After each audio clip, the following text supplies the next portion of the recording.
Protesta e fundit rezulton që ka një numër të shtuar të dozës në lidhje me dhunën për shkak edhe të emërimit të drejtorit të ri të policisë, për të treguar një zel të tejskajshëm në raport me drejtuesit e tij, edhe me ministrin Lamllari, por njëkohësisht edhe me kryeministrin Rama, dhe për të thënë që unë në drejtimin e policisë së shtetit jam ndryshe nga ish paraardhësi Proda. Dhe po ta shihni, kemi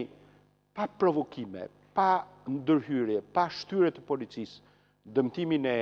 nënkryetarit të partisë, sekretarit të përgjithshëm të partisë, edhe të zotit Boçi, edhe të zotit Noka. Ju e keni parë kolegu tuaj gazetar zotit Alion Kalaja, njëkohësisht deputetin Klevis Balliu, por edhe një numër të madh tjerësh deputet. Unë kam takuar edhe zotin Piroli, kishin hedhur nga ky spraj. Çfarë është ky spraj? Spraj është një lëndë e cila nga zbërthimi... Spraj ariu, tha. Po, përdoret për neutralizuar deri edhe kafshët me një fuqi të tejskajshme që janë arinjtë, për shkak në rast se hidhet në pjesën e fytyrës dhe të syve, krijon një neutralizim të plotë, një djegje të jashtëzakonshme të fytyrës dhe të lëkurës. Kështu që mënyra se si ka qenë dhuna e policisë së shtetit ka qenë një dhunë e dirigjuar dhe organizuar nga ana e tyre, dhe kësaj radhe është përdorur pa as edhe një lloj shkaku.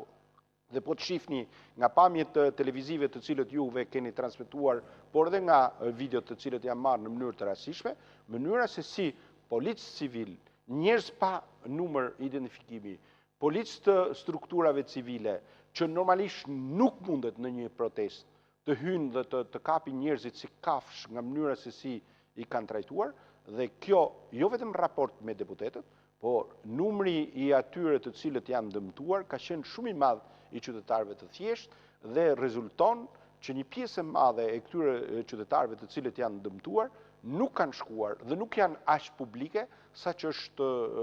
deputetët, për shkak edhe të përshëndrimit dhe